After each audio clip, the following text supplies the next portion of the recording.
Mbola hijanona amin'izay tontolon'ny baolina kitra itsika ny fikambanana kosa indray izy ity fikambanana Zanakavaratra izay mikarakara faninanana tafiditra indrindra amin'ny fankalazana fanamariana ny fiafaran'ny Ramadamo ity baolina kitra nikarakarainy ny fikambanana ity. Ny fikambanana Zanakavaratra raha no nikarakara ary izy ihany koa nivoaka nandresy tamin'izay lalao fifanitsanana izay tamin'ity tola androany maraina no tanterahana ny lalaoka ekipa efatra no nandray anjara tamin'izany tetsy amin'ny kianjan'ny havana tetsy amin'ny 67 hectara.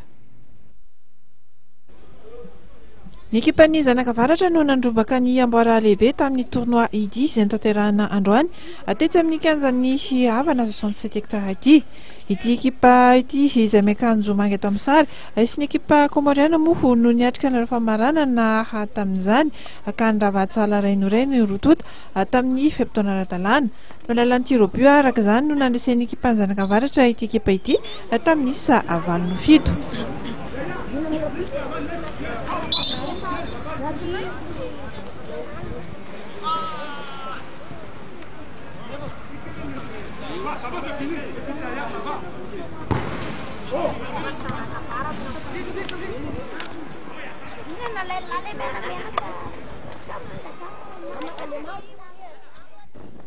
Ny ekipan'ny sélection Mosquée Antananarivo kosa ireto miakanjo manga ireto ihany koa no niady ny lalana fahatelo tamin'ny ekipa afrikana ka ny ekipan'ny Mosquée Antananarivo izay no nahazo ny lalana fahatelo rehefa nandresy tamin'ny lalan'ny tir au but 5-7.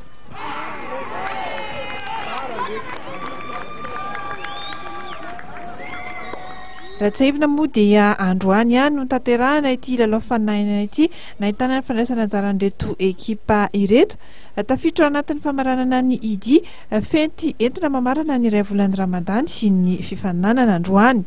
Pendant 30 jours koa zay miankalazagna androany tokony atao tamin'ny andron'ny fety igny fa tsy possible tamin'iny satria andro fiasana igny dia mitady le andro alahady androany ny anaovana anazy.